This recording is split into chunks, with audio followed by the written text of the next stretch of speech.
Humans don't follow rules, we follow rewards. The windows that vanished. In 1696, England found a clever way to tax wealth. The government needed money, and taxing income directly was difficult. It required the state to ask people what they earned, which has always been one of the fastest ways to turn respectable citizens into amateur magicians. Money disappears. Accounts become complicated. Everyone suddenly remembers a nephew they support. So England chose something easier to count. Windows. A house with more windows probably belonged to someone with more money. A house with fewer windows probably belonged to someone poorer. A tax collector could just stand in the street, count the windows, write down a number, and leave before the homeowner began explaining why the West Wing was technically a shed. It looked elegant. Then people responded exactly as people respond when a rule forgets human nature. They bricked up their windows. Across England, houses began losing light. Openings were sealed. Rooms grew darker. Some buildings were designed with blank window spaces ready to be opened later if the tax ever disappeared. The government pretty much passed a law saying, please make your homes gloomier and less ventilated. The rule said, pay according to windows. The reward said, have fewer windows. Humans followed the reward. And that's the subject of this episode, not window taxes themselves. You probably don't hear 18th century fiscal policy and immediately cancel your dinner plans. The subject is what window tax reveals. Rules are written by people imagining what should happen. Rewards are followed by people noticing what actually benefits them. The difference between those two things explains bricked up windows, illegal whiskey empires, fake school miracles, battlefield body counts, and a surprising amount of modern management. Human beings do not simply obey rules. They study the reward hidden inside the rule. Once they find it, the official purpose becomes negotiable. Chapter 1. When the sun became taxable. The window tax was supposed to be practical. England had spent years dealing with war expenses, monetary problems, and the expensive burden of being a government, which is that everyone wants public order until public order sends an invoice. Windows looked like a clean solution. A mansion with dozens of windows would pay more. A small cottage would pay less. The tax seemed progressive without requiring officials to inspect private accounts. The law counted architecture. It didn't count light. In cities, poor families often lived inside large subdivided buildings. The outside of the building might look taxable even when the people inside were crowded into dim rooms with very little money. The tax collector could count the windows. He couldn't count the number of lives packed behind them. Landlords adapted. Homeowners adapted, and builders adapted. Some sealed windows. Some planned houses with spaces where windows should have been. Streets filled with buildings that looked as if someone had started designing a normal home and then suffered a sudden fear of sunlight. This is the first lesson of incentives. People do not optimize for your intention. They optimize for the scoreboard you create. If the scoreboard counts windows, windows become the enemy. If the scoreboard counts arrests, arrests become the product. If the scoreboard counts test scores, the scores begin to matter more than the learning. If the scoreboard counts how fast employees close support tickets, customers become obstacles standing between the worker and the green dashboard. The window tax did not make English people irrational. It made them rational inside a badly designed system, and that distinction matters. When people game a system, leaders often act shocked, as if gaming a system is a rare moral defect that appeared unexpectedly in the population. But gaming the system is often just intelligence following the available path. A rule creates a maze. A reward points to the cheese. Then the people who built the maze become offended that the mice learned geography. Chapter 2. The nation that made whiskey illegal and profitable. On January 17, 1920, the United States began one of the largest incentive experiments in its history. National prohibition against alcohol took effect. The movement behind it was not invented from nothing. Alcohol had wrecked families, drained paychecks, fueled violence, and made many homes miserable. Temperance reformers were often responding to real damage. The saloon was not always a charming place where men discussed literature over sensible portions and piano music. So the United States tried to remove alcohol from public life. The 18th Amendment and the Volstead Act banned the manufacture, sale, and transportation of intoxicating liquor. The law said, stop drinking. The reward structure said something more useful to criminals. If people still wanted alcohol, the legal businesses could no longer supply it. Then anyone willing to break the law could make enormous amounts of money. Before Prohibition, breweries, distilleries, saloons, restaurants, and stores sold alcohol in the open. After Prohibition, the demand didn't vanish. It moved. Bootleggers supplied it. Speakeasies served it. Organized crime protected it. The government had not eliminated the desire for alcohol. It had given the market a trench coat, a password, and better margins. Chicago became the famous symbol of this new economy. Al Capone didn't become powerful because Americans stopped wanting liquor. He became powerful because Americans continued wanting liquor inside a system where legal supply had been strangled. Prohibition did reduce drinking, especially early on. History is usually less tidy than the slogans people want from it, but the incentives kept working. Where desire remained, money appeared. Where money appeared, corruption had somewhere to stand. Then came the respectable loopholes. Doctors could prescribe medicinal alcohol. Pharmacies could sell it. Whiskey and brandy acquired a legal costume. The bottle didn't change its personality, but the prescription pad gave it a professional hat. During Prohibition, America discovered a surprising number of medical conditions that seemed to require whiskey. Some patients apparently suffered from a terrible disorder known as wanting to drink with documentation. That's the second lesson. When the rule blocks a desire without changing the desire, people search for tunnels. Some tunnels are illegal. Some are legal but absurd. Some exist because the rule makers left a door open and humanity has never seen a door that it was not willing to reinterpret. The reformers wanted sobriety. The incentive structure created bootlegging, bribery, black markets, loopholes, and criminal profit. The rule was written in the language of virtue. The reward spoke fluent money. Chapter 3. The Test That Learned to Cheat. In 2009, Atlanta public schools looked like an educational miracle. Test scores were rising. Administrators were praised. Superintendent Beverly Hall was named National Superintendent of the Year. Atlanta seemed to prove that data-driven accountability could transform struggling schools. The numbers looked beautiful. Then people looked closer. Reporters at the Atlanta Journal-Constitution began questioning dramatic score swings. Investigators later found widespread cheating. At school after school, wrong answers had been erased and replaced with correct ones. Teachers and administrators were implicated. Some students were moved forward carrying scores that said they had learned material that they had not actually learned. This was not simply one exhausted teacher panicking after a bad week. Investigators described a culture of pressure, fear, and retaliation. People who resisted could be punished. People who produced numbers could be rewarded.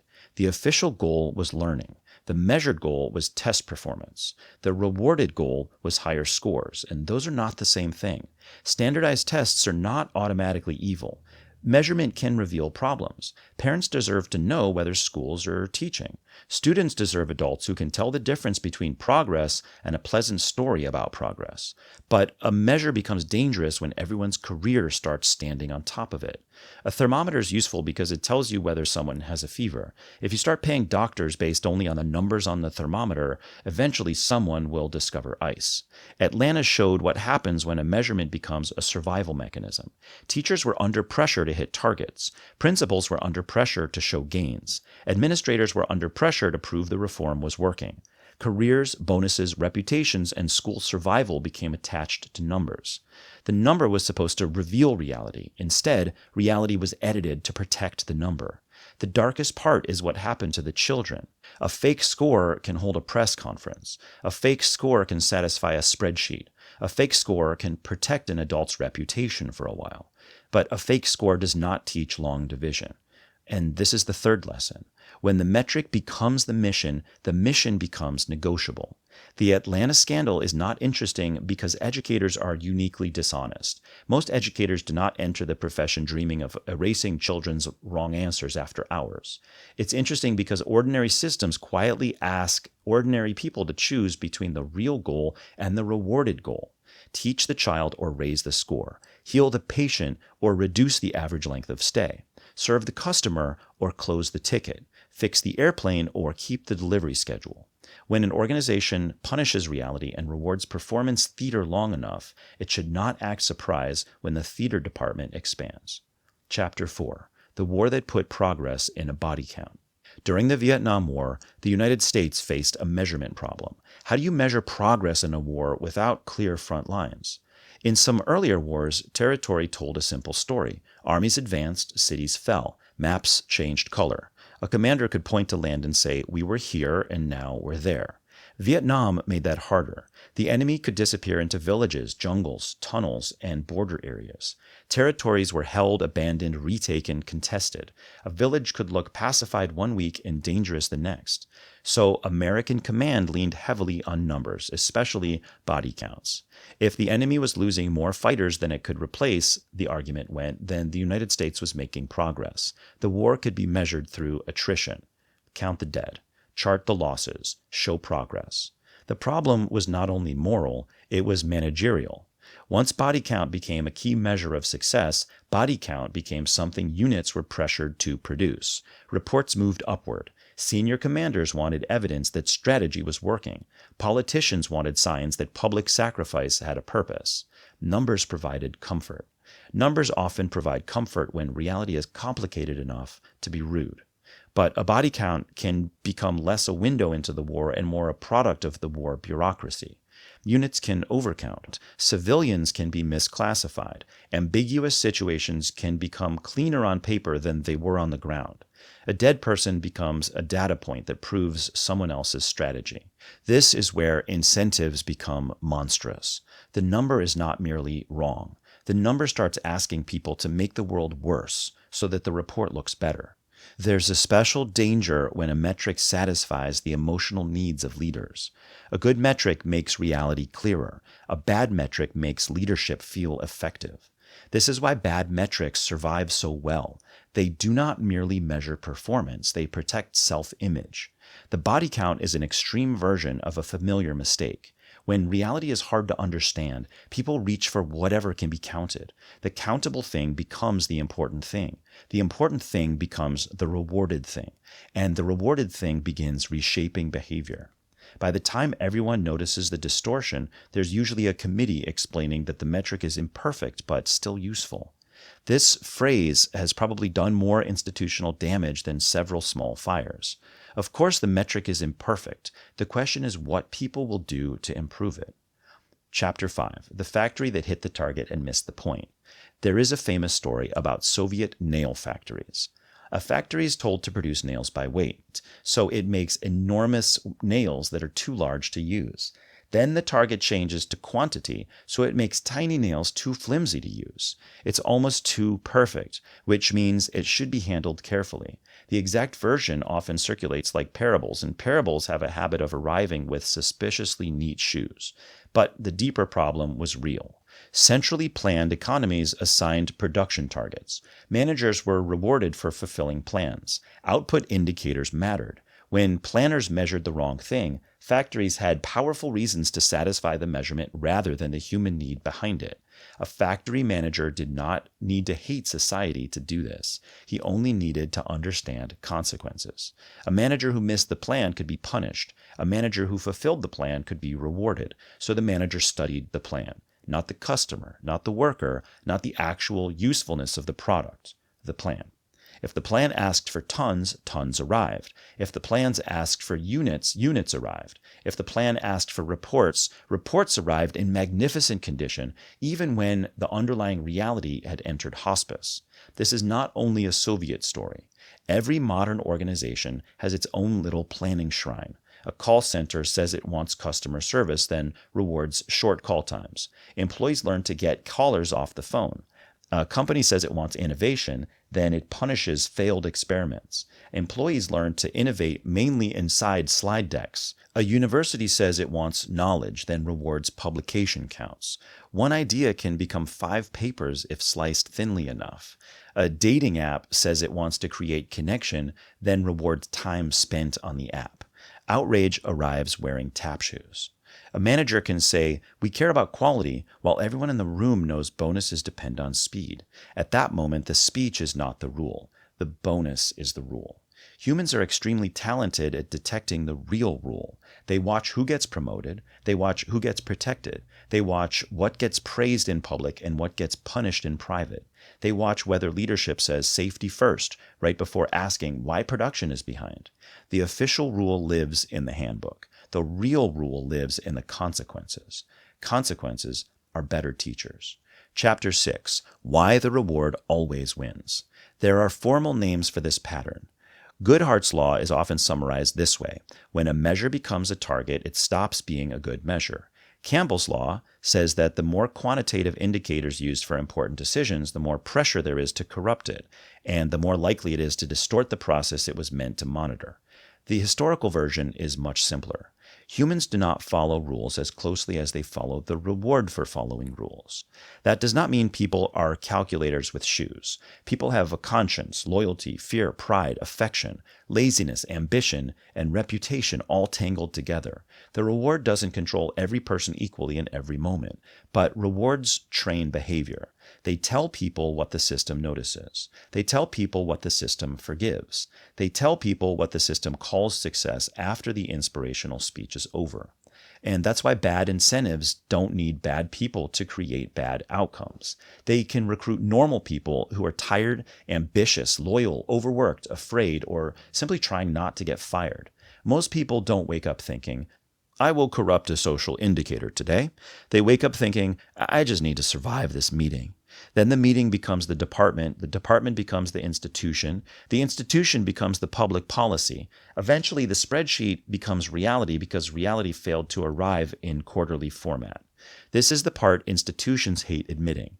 If people keep behaving in a way that violates the mission statement, then the mission statement may not be the operating system, the reward structure is. A school that rewards scores will get scores. A company that rewards speed will get speed. A war bureaucracy that rewards body counts will get bodies, whoever they were. A government that taxes windows will get less windows. A prohibition regime that makes liquor scarce and profitable will get people willing to sell scarce, profitable liquor. Every system teaches. The question is whether it teaches the lesson it claims to teach. Conclusion. The rule writes one thing, the reward whispers another. The window tax didn't command people to darken their homes, and prohibition didn't ask criminals to build liquor empires. Atlanta's testing regime didn't officially invite adults to change kids' answers. Vietnam's commanders didn't describe body counts as a machine for distorting reality. And Soviet planners didn't want factories producing compliance without usefulness. In each case, the stated value sounded different from the rewarded behavior. This is a human nature pattern. A society broadcasts what it values, then quietly it reveals what it really values by what it rewards. Most people pay some attention to the rules. They read the handbook, they remember the slogan, they know what the institution says it believes, but then they do what brings the reward or avoids the punishment in proportion to the size of the prize or the size of the risk. You can see this at work when the company says quality matters, then promotes the person who ships fastest and leaves cleanup for everyone else. You can see it at schools where learning is praised in assemblies, but the test score decides which adults get congratulated. You can see it at home when a family preaches honesty, then makes truth so expensive that everyone has to become a domestic diplomat. You definitely see it in politics where every speech announces principles and every budget reveals priorities. You see it in the space between a company's mission statement and the decision made by its board the week they're losing money. Humans are not confused by this contradiction. They're educated by it. That's why bad systems can produce behavior that looks hypocritical from the outside, but is perfectly rational from the inside. The rule is what the system claims to want. The reward is what the system trains people to do. And human beings, for all our speeches about principles, are very good students. The costumes change, the dashboards change, the tax forms change, but human nature does not. If behavior looks insane, don't start by asking what the rule says. Ask what the reward is teaching. Hey, thanks for watching my video. Please give it a thumbs up, subscribe, and hit the notification bell to see when I make more. I make these videos totally for free, and your support really helps the channel grow. You can also share this with someone you think will like it. Check out the Amazon links to cool stuff in the description, and tip me if you feel so inclined. Venmo at History of Human Nature. I appreciate it, and I'll see you in the next one.